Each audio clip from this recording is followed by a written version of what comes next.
Maximize Business Value podcast. This podcast is brought to you by Mastery Partners, where our mission is to equip business owners to maximize business value so they can transition their business on their terms. Our mission was born from the lessons we've learned from over 100 business transactions, which fuels our desire to share our experiences and wisdom so you can succeed. Now here's your host, CEO of Mastery Partners, Tom Bronson. Hi, this is Tom Bronson, and welcome to Maximize Business Value, a podcast for business owners who are passionate about building long-term sustainable value in their businesses. In this episode, I'd like to welcome our guest, John Humphrey. Now, you might recall that John was already on our podcast earlier this year as a part of our Tales from the 17% Club, where we talked about his exit from the business he co-founded, Pariveda. If you missed that episode, it's episode 105. Now would be a good time to go back and listen because, of course, our podcast episodes are evergreen. Now, today, we're going to turn our attention to something that John talked about briefly at the end of that podcast, and it's really his passion, the subject of his book, Connect for Life, Network Your Personal Brand and Win. So welcome back to Maximize Business Value, John. Tom, it's a great pleasure to be here. So happy to have you so we can dive a little bit deeper into this great book. So before we jump into Connect for Life, remind us a little bit about your background. Yeah, so I wasn't raised in Texas, but I got here as soon as I could. Went to SMU, undergrad finance and economics, started my career in banking, found my way into the restaurant business, oddly enough. Went and got my master's in MIS and marketing at SMU about 6 years after that, and then went to work for Accenture, and I've been a technology guy ever since. Started a company in 2003 called Pariveda, which we talked about, sold my interest in 2012, and I have been basically helping small, fast-growing services companies since then with their growth strategies. And I see you all over the place. I mean, I see things that, new things that you're doing. I love that with what you're doing with small businesses. You and I share that passion for small businesses. So tell us exactly what is Connect for Life? Well, I've been thinking about this question because it's really an attitude. And I wrote the book for introverts and technicians and people who probably when you look at them, you don't think maybe they're naturally geared towards selling or problem solving. And so it's an attitude about making a difference, about helping other people, specifically related to business and technology problems. But the backdrop is a set of skills and methodologies and tools to help that type of personality become successful. Well, that is super interesting. For some reason, when I read it, I wasn't picking up that vibe because it's just I'm about as extroverted as they come, John. You already know that, but I connect with the content of the book as well. Are we not just talking about trying to get them out of their shell and go to just normal networking meetings, where they're meeting or a happy hour and they're exchanging business cards with as many people as possible? Is that what it is? Not really. I mean, there's really 3 legs to the Connect for Life stool. If you sort of think about market-facing activities and representing the brand, both your personal brand and the brand of the company where that you work. And so the first would be connecting. And that would be the notion of just helping people, whether they need directions to a vacation spot, a new mechanic, or you read an article that's interesting. Like I said, I sent somebody an article yesterday about home prices in the different cities across the U.S. where they're spiking and falling. And so it's just about helping other people in their journey. The second leg of the stool is marketing, which is becoming involved in the conversation and becoming, what I say, famous for something. A technician, if they're in the knowledge business, right, they have to share their knowledge, or it's like the tree falling in the woods with nobody there. And so there's a whole series of things we do around that. And then the third leg of the stool is learning how to prosecute a deal through a discrete process once it's qualified so that you win or that you walk away sooner rather than later. Prosecute a deal. You're the second guy in my life that used that terminology. Process. That's an interesting term. Prosecute a deal, because I guess you really are, right? Now, so I know this is sort of your philosophy. This is the way you work, and you're sharing this. What was the genesis of writing the book? Why did you decide to write the book? That's a great question. So, Bruce and I met at Anderson Consulting before it was Accenture, and decided we were going to try to create a different kind of company. And he was going to be sort of the architect and the finance guy, and I was going to be sales and marketing. Only I'd never carried a bag. I was never in a commission sales role. So I quit Accenture as a senior manager and went into the enterprise software space in the mid 90s, and really darn near starved to death for the first year. But I finally figured it out. And a friend of mine and I were sitting around thinking about that, the oscillation between have a pipeline and don't have a pipeline, and how could we ensure that every time we finished a deal, win, lose, or draw, that we had more to work on. And so we put together, 10 or 12 items and then we just kept score. And so when, fast forward to 2003, when Bruce and I decided to start Pariveda, I said, I don't really want to have a sales force, because now I had 7 years in direct selling, sales management, and I was like, oh my God, that's really hard in the services business. And so I said, what if we just teach everybody in the company how to do all these things from the moment they start? If they're a graduate from college, we're going to put them in a boot camp. And it just becomes the same. It's another swim lane, how to be a good consultant, how to learn new technologies, how to be a good developer, how to do projects in Agile. And so Connect for Life, then called Networking for Life, became the thing. And, we grew that business to, it's 800, 900,000 people today, and probably 150 to 180 million in revenue. And they still don't have any commission salespeople. So I've taken that idea and I thought, well, heck, this could work for others, whether they're salespeople, hybrid model, or seller doers. So I wrote the book a couple of years back. Well, it took me about 10 years to write it. 6 years to write it and 4 years to figure out how to publish it. Wow. So, yeah. Well, there you go. And now, are you self-published on this? I can't remember. I published it on Amazon. Okay. Yeah. I use KDP Publishing for my book. That's great. In fact, getting ready to come out with my second book. It's you did a great job on it. There's a lot of steps to that. I'm thinking I might do a podcast one of these days on how to actually get your book published, because there's, as you know, it's a lot of steps, right? And you just kind of have to keep working your way through it. Now, that's interesting that you've never had a commission sales role. Not until I quit Accenture and started it. I was at Lawson Software, a little company called Computron, and then I ended up at Ariba. And when I finished, that was the .com bubble. Yeah. And when that was over, I joined a little company called Tactica to build an Oracle implementation practice, and then we sold that to Hitachi Consulting. Wow. So you were actually in those consulting or the commission sales roles. Oh, yeah. Yeah. Okay. Got it. Now, I like the way you kind of broke up the book. It's broken into 2 sections. You've got, part 1, which is building connections, and then part 2, it gets into the details on the kind of the practical advice of mastering the basics. In fact, in the introduction, one of the things that I like about this, and it's something that I'm thinking about for my new book, it's how to use this book, right? There's a little section in here on how to take this and take the data that's in here and put it to practical use. I love that. Thank you for doing that.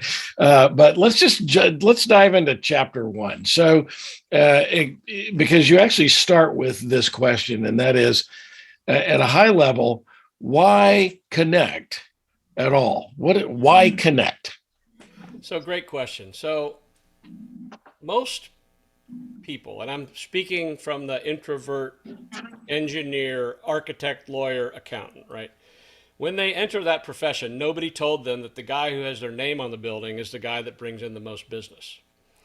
And they think sales is like an experience they had at a car dealership or Best Buy or some, experience that was, let's say, not their favorite thing to do. They'd probably rather have at-home dental surgery, right? So the whole idea of connecting was looking for ways to help people, whether those are individuals or companies. And if you are curious, which most technicians are, and you're a good problem solver, which most technicians are, then you can apply that sort of innate craft that you have around problem solving to help people solve problems. And a lot of times the problems that you can solve for them are the services that you deliver to the marketplace. So if I could demystify this whole idea of connecting and helping and marketing and speaking, that clients would actually raise their hand and say, "Hey, John, tell me more about that." And that's how actually most sales get done in the world, but most people don't realize that. Yeah, they think that the guy just talks and convinces people Or to tricky, yeah. or tries to trick you into buying something. Like all the guys that are trying to sell you a warranty, extended warranty on your car that you haven't owned for Good 3 Lord. years. Oh my God. But that Yeah. anchors in our psyche because it's such a negative force that we think, well, I'm just going to do my thing here. I'm going to write code. I'm going to read books. I'm going to do whatever it is I do, and I'll let somebody else sell. And a lot of times those guys get into a place in their career now where they're advancing. And so I get them a lot of times when they're managers, senior managers, principals, directors, and they want to get in the partner or the VP club because the compensation is substantially different. And you have to say, well, to get into that club, you have to go build relationships and generate revenue. And so that just nobody's ever taught them how to do it.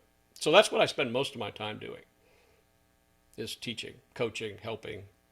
I love that. It's all, to me, it's all that relationship building, right? One of the things that I used to ask, of course, as you already know, and many of our listeners probably know, I started my career in sales, right? And through the years, I have built and destroyed thousands of sales careers in my life. And I've built a number of really large sales teams. And in my last company, when I bought it, we had 3 or 4 salespeople. And when I sold it, we had 50 some odd salespeople. And so not a huge team, but I used to ask salespeople when they were hired, one of the questions I would ask them during the interview, and I'm trying to remember exactly how I worded it, but it was, how are you going to feel about telling your family that you're going into sales? Especially if you're hiring young people, right? Because it is very telling about the psyche of the person that you're thinking of putting into sales. Oh, I don't know. The ones that I hired for sure were, my parents are both in sales. They're going to love this, right? Yeah. I'd be ashamed to tell them. Well, that could be a problem, right? And so, and sales has that bad reputation, but as you point out in the book, it's all about really kind of building those connections and look, all things being equal, people would rather buy from people they know and trust. And I had some of that inherent because I started as a delivery consultant. So I had to understand managing a project. And once I figured out that a sales cycle is really a work breakdown structure and you got to do the same things in the same order, it was like, hey, I can do this. And I worked for some amazing people. I mean, guys like Eddie Marshall and Michael Fox and Mark Brady and those are names that people know. Mark went on and he took me over to Ariba with him, and we just had the biggest time. And I thought I was pretty good when I showed up.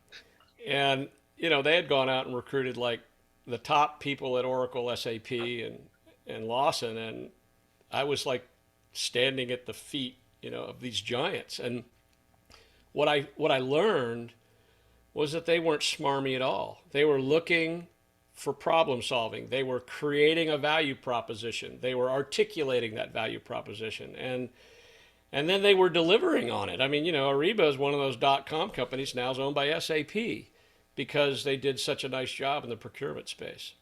Yep. Yep. That's very wow. That is a litany of great people that you were able to kind of study right at the feet of some of the masters, right? And so, it's so many people don't realize that sales really is what you've described here. It's a process, right? I mean, I used to describe it, it's paint by numbers, right? I mean, you do these things in this order and you don't skip a step, and Right. you don't paint yellow where there's supposed to be green paint, and but it's a process, just like anything else in business. It's just like help desk, and just like an attorney, and just, it's a process. You've got to follow a process. And I love the way you're kind of demystifying that for the folks that wouldn't normally find themselves in sales. But you're right. The people with their name on the building, the people that rise to the top, are the salespeople. I know many attorneys who go to work for a firm, and the way to become a partner is demonstrate that you can bring in new business. Yeah. So that's, It's really funny though, Tom, and you probably have experienced this before. You have all this methodology and you teach it and you train it. And then when you're doing it for yourself, right, you'll think, oh, I know this guy really, really well. I could skip step number 6, and it never works. No. So, the process is there for a reason. It's there to actually save you money and time. It is the shortcut. I tell people. Well, and I'll be honest with you, even in my business now, and as our listeners know, we're in the consulting space that we help people build exit strategy. Even I, who have spent an entire career in sales, got away from the process when I first started this business and this consulting practice, which I have other partners in, and I was only having sort of intermittent success until someone slapped me around and said, what's your process? Are you following your process? And I went, oh my gosh, here I've been doing this for 40 years, for crying out loud. So I sat down and I completely redesigned my process. And now I have to fight people off with a stick because I'm using the process, right? And it sort of pisses me off because I think about all these opportunities that I've lost because I wasn't using my process, right? So, all right. So, why is this approach that you're teaching in this book, and through what you do with small businesses, why is it more relevant today than it was, say, 20 years ago when you started Pariveda Solutions? Well, dumb luck, really. I don't know when LinkedIn started, but it was '02, I think, or '03. Somewhere in there. Yeah. And so Reid Hoffman, right, sold to Microsoft. And so when you look at what's happened to social media and pay-per-click advertising and web and content marketing, I mean, if you're an introvert and you think that I'm talking to you, like, listen up, right? Because this world now is built for you, because it's not about some slick sales cycle. It's about being found. Do you know anybody that answers a phone anymore? Do you know anybody that answers a cold email anymore? No, they raise their hand when they read something that's relevant. And so companies are starting to actually elevate their market-facing people with content and posts and blogs and white papers and interviews and events and panels, and the experts are being found. And so it's more relevant today. Gartner published a report that said 89% of buyers not only research the individual seller, but do all their research on the offering and the company before they ever engage anybody from the enterprise. HubSpot says 52% of selling is based on social selling. You can go down, the Challenger sales method. They've got a huge number on expertise in industry. And so expertise, knowledge, content, that's why I always say, what are you famous for? And it's working. This is part of my game that I've had to expand and get partners and helpers, because if the company doesn't have a good content engine, if they're not telling the world how awesome they are and the things that they do and posting on LinkedIn and commenting on other people's posts, you're never going to get found. Yeah, you're absolutely right, and having a strategy to do that. It's funny. I guess it was by dumb luck. I did years ago. I did well, not that many years ago, probably 2017, so 5 years ago. I had the opportunity to go to Tony Robbins' Business Mastery program. It's immersive for basically 4 days, and it's almost sleep deprivation, right? I mean, it is go, go, go. That man is nonstop. The benefit of having one of the speakers at that conference was David Meerman Scott.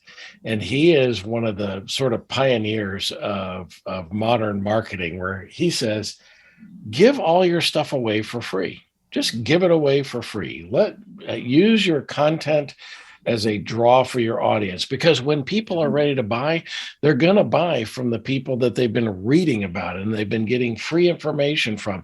And so I frequently tell prospective buyers of our service, they say, why should we do this? My stock answer is, if you would just go to my website, listen to all of my podcasts, read all my blog posts, download the 10 or 12 ebooks that we have, and spend $15 on my book, you could do all this stuff on your own if you want to, but you won't. You need help. You need somebody that's going to hold you accountable to do that. So I'm a big fan of getting out there and providing that content. And so once, I know you've written this for the introverts, the consultants, developers, architects, lawyers, strategists. If they follow this, what is the implication for them in the marketplace? Well, they can get unstuck in their careers. They can make more money. They can become entrepreneurs. A lot of those guys have that bent to be on their own.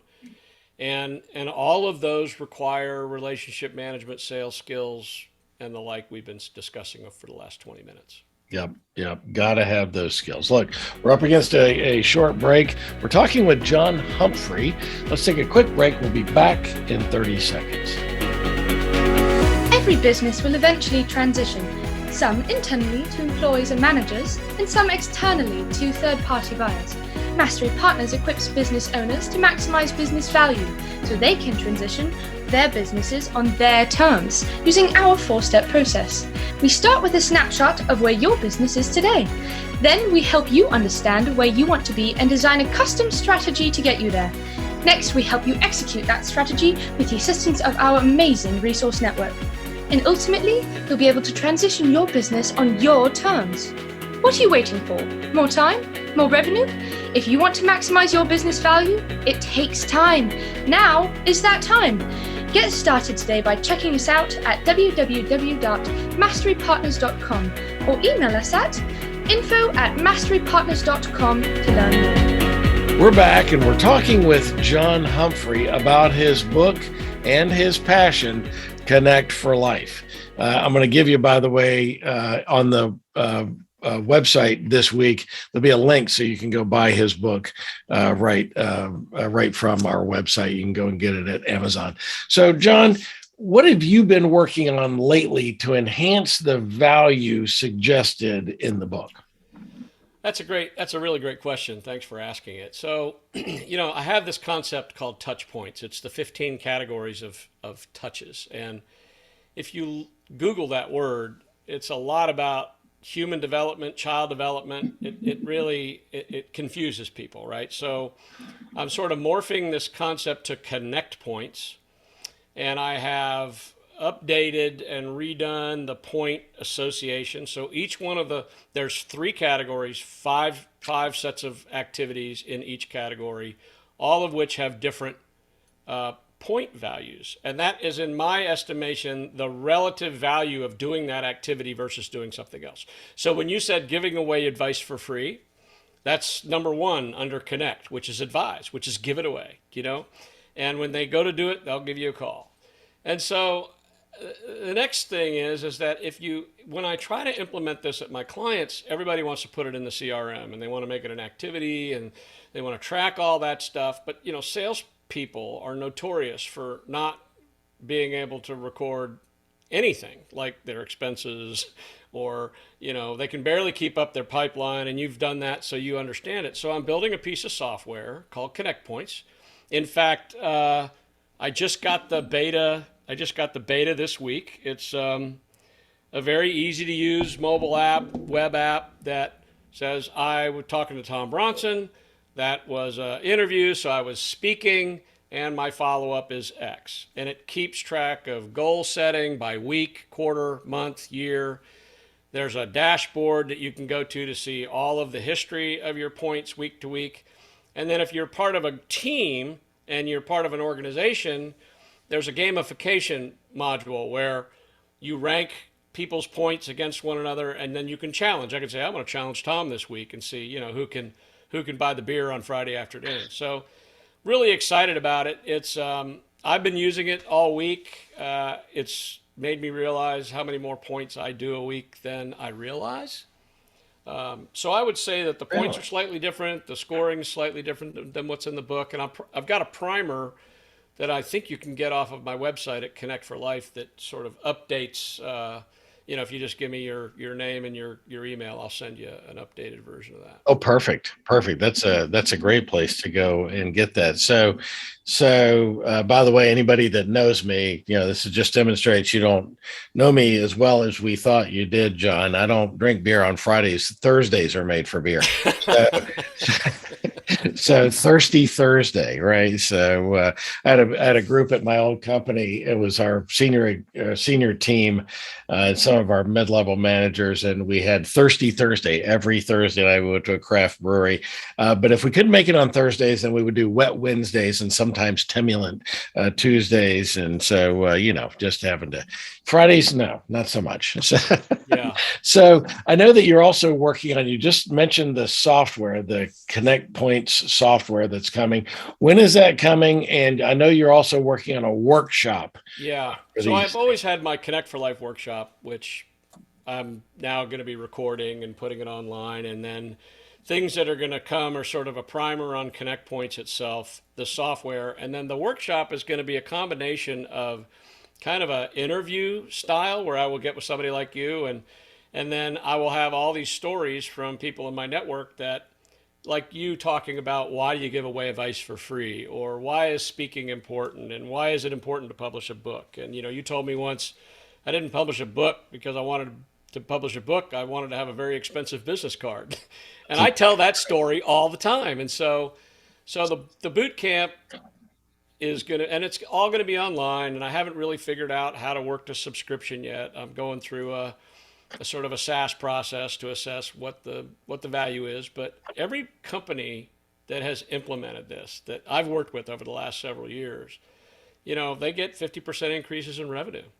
Even if they have a direct sales force, if their technicians start getting engaged in the community and you start tracking it, there's just something magic about tracking it. So those things will be coming over the next 6 months. I would imagine in the next 60 days. I'll be putting the beta out by the next week or two with 3 of my clients. I've had a number of people say, yeah, when can we get that? I'm tired of using a spreadsheet. And so excited about that. That's excellent. I love the fact that you've put that into a mobile app that they can use, because you were bang on a few minutes ago when you said, high performing salespeople don't like to do the paperwork. They don't like to, and they just won't. Right. And so I learned years ago that if I really wanted that stuff to be done right with my high performers, that I needed to give them somebody that would do that stuff for them. So, or you have to, one of the things I was doing, we've all in the software development world, we heard about minimum viable product. And, now that I'm doing it for myself and paying for it, as opposed to doing it for a client, it's like, okay, what is the minimum? How do I make it so simple that even I can use it? Because I'm the acid test. I've never worked for a company that didn't make money on my expenses because I just don't submit them. So Perfect. If I figured if I could use it and it works for me, then anybody could use it. It'll work for them. Wow, that's awesome. Well, hey, if you don't ever submit your expenses, if you're looking for extra work, come on over.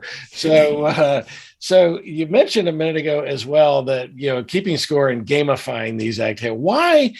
Why would you do that? What is the value of keeping score and gamifying the process? Well, what I learned back when Matt Olson and I were playing with this idea at Lawson is that the competitive juices, it didn't matter whether it was a golf game or a cold beer on Thursday or lunch on Friday. Uh, Competitive people like to win. And I think that's why a lot of salespeople are former athletes, right? They have that training. What I learned at Pariveda, because we had a very similar platform called Sonar, it stood for Sales, Operations, Networking, and Results. Of course, when I left, they stopped using it, but they have something else now. I would notice a lot of people on a Sunday, because at midnight, the score for the week finished. And they would go back through their calendars for the week and make sure that they had entered everything that they had actually done. And what you learn is there's about six of the categories that are actually physical meetings, either virtually physical or in person. And you can always tell if you're getting malicious compliance because somebody's doing a lot of activities that's not leading to meetings and it's not generating pipeline, they're not winning any business. And so they're just, it's the 11th commandment, right? Thou shalt not kid thyself. And so I think keeping score is really important. And it's important for me to be able to do it because I teach it. Because I'm in the same process that all my students are in. I have weeks where I don't do very well. I go on vacation or I get distracted or I have a big project I'm delivering. And it's just a reminder, and later in the book, I have a chapter on forgiveness, which is like forgive yourself, get back up, give it a go again. This is a tool for you. This is not the bat for the sales management team. And that's what I tell all my clients when they want to implement the system. This is a tool to make your people better. And if you'll leave them alone and let them grow, they'll get better. It might take time, but they'll get better. Yeah, I love it. I love it. So is there potentially another book in the future? Yeah, I think because I call connect points touch points in the book, I'm thinking about a book around connect points. I also run into I'm a huge advocate for women in IT, and so this concept of work-life balance, which there's been a lot written on. I have a paper I wrote called the Wobble, debunking the myth of the work-life balance that may turn into a book. But I have other ideas too. So I don't know. It's it's hard to find the time to write, and when you're working. So. I'll tell you what, the hardest thing for me, is the first book just poured out of me and I got that done very quickly. The second book I wrote pretty quickly, but I am stuck in the editing process. I've done the right thing. I've hired a professional editor, and she's asking me. She's like, "Are you ever going to respond to my edits?" Right? Yeah.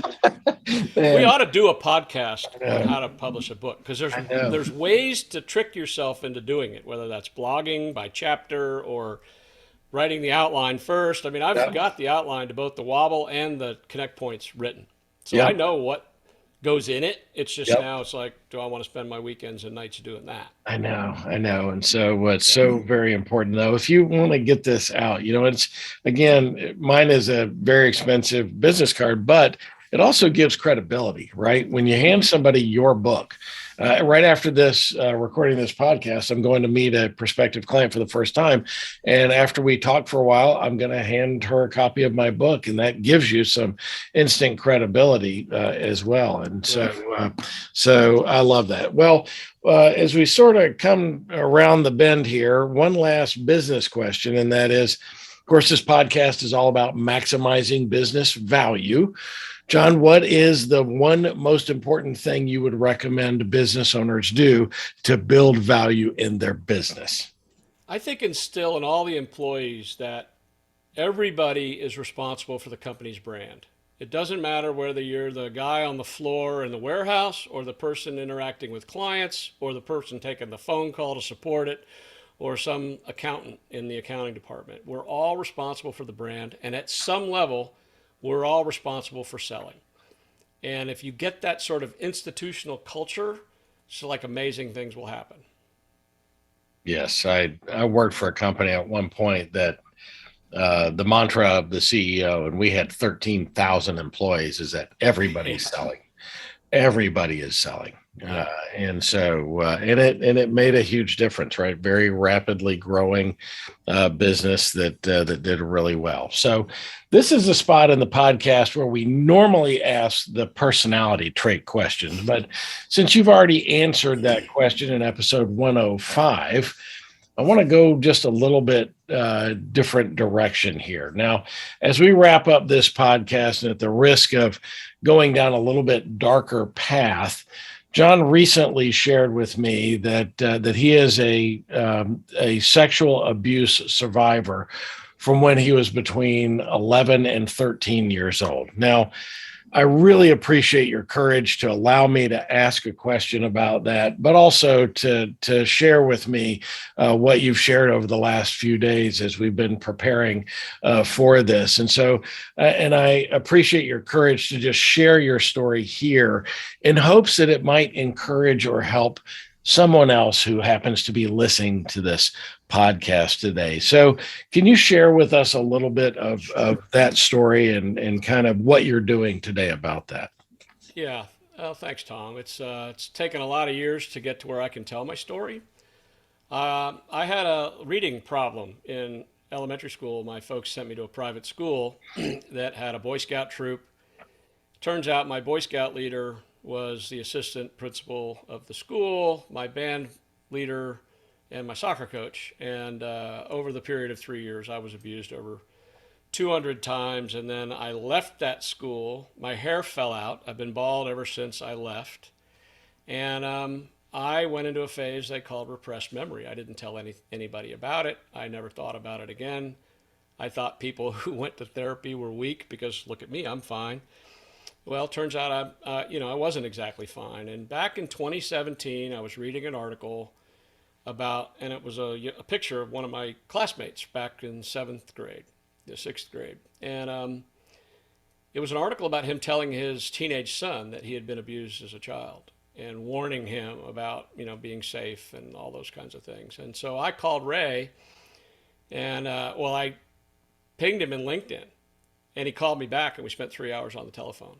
And I got involved in this case against the school that I was at. And one thing led to another. When the Boy Scouts decided they were going to declare bankruptcy, my attorneys asked me to go to Delaware to interview to be on the Tort Claimants Committee. The Tort Claimants Committee in a bankruptcy is a debtor's committee that is on the other side of the assets. And so I did that with about 125 other men, and I was selected as one of 9 men.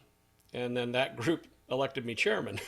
So for the last 2.5 years, the 9 of us in the Tort Claimants Committee, shortly we call it the TCC, about halfway in, I elevated the co-chairman, Doug Kennedy, to vice chairman to co-chairman, and we've been leading this happy band. And then in that whole process, I got approached by a director of documentaries to do a documentary called Leave No Trace, and it was picked up by Tribeca 2 weeks ago. So I was at the premiere in New York.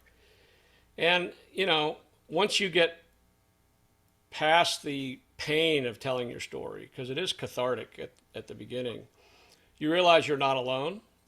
I think anybody that's been abused, if you're like me and just about 90% of the other people I've talked to, is like you thought it was just you and a few people. You didn't think that it was just rampant. My abuser, Ted Alton, abused over 150 boys over a 20-year period and, spent 2 years in jail in New York and now is, out living as a registered sex offender. So, what I want to do is give people hope. I want them to realize that they're not alone. In the Boy Scouts case, 82,000 people came forward. And imagine the people that didn't. And so it's just astounding. It's astounding. They were expecting 7,500 and the numbers just kind of kept on going. And, some of that was driven by marketing and yes, but I think the point is we need to really start having a dialogue in this country about boyhood sexual abuse, because it's happened, in churches, almost every denomination. It's happened in universities. We've got the USA Gymnastics example. We've got, the Boy Scouts example. And so, I want to give people hope. I want to have a voice where I help people get to the other side, because you can go from victim to survivor to thriver. And that's ultimately, what we're put on this earth for. But, a lot of people get stuck. They have that voice in their head that just wears them out and tells them they're not worthy. And that, I call it a guilt pie. When a young boy is abused, it's not like it's a female being raped. It's not a violent activity. It's a seduction by a grown man who's way smarter than you. And so I've learned a lot about pedophilia, but mostly I've learned about the despair that a lot of men have. And, I want to give them hope. And I really can't thank you enough for being brave enough to kind of share this story, because when you and I talked about it, I shared with you that I knew somebody else that recently told me a story similar to that. And it's so important for men to realize that they're not alone here. I mean, you think about that, 82,000 claimants in the Boy Scouts case, and that's probably not all of them. No. Right. And so it is more common, and you're right. We need to have some dialogue about this. The movie Leave No Trace, just released by Tribeca, right? At the festival. It's on Hulu. It's on Hulu, so available to see. And I would encourage anybody to go and do that. Thank you for being having the courage to share with us today. So. Whether it's regarding that and someone who might want to talk with you, or about your book, Connect for Life, and the processes you described there, how can our viewers and listeners get in touch with you? Well, I have a website, connectforlife.com, that they can find me, and I'm on LinkedIn, and my contact information's out there. So you should be able to track me down and ask me questions, and I'm definitely open to talk about any and all subjects. Awesome. Thank you again, John, for being our guest today. Thanks, Tom. It's been a real pleasure. Enjoyed it. You can find John Humphrey at connectforlife.com or on LinkedIn, or of course, you can always reach out to me and I'll be happy to make a warm introduction to my good friend. And as I mentioned, we're going to have a link to his book. I think there actually already is a link to his book on our website, but we're going to point it up again this week on Wednesday. And so make sure that you go and get a copy of this book and encourage him to come out with the second book. I'm excited to read that when it comes. This is the Maximize Business Value podcast, where we give practical advice to business owners on how to build long-term sustainable value in your business. Be sure to tune in each week and follow us wherever you found this podcast, and give us a comment or a suggestion. If there's something you want to learn about in business, let me know. I bet you I can find an expert and we'll talk about it on this podcast. So until next time, this is Tom Bronson, and I'm reminding you to build the right connections while you maximize business value. Thank you for tuning into the Maximize Business Value podcast with Tom Bronson. This podcast is brought to you by Mastery Partners, where our mission is to equip business owners to maximize business value so they can transition on their terms. Learn more on how to build long-term sustainable business value and get free value-building tools by visiting our website, www.masterypartners.com. That's master with a Y, masterypartners.com. Check it out.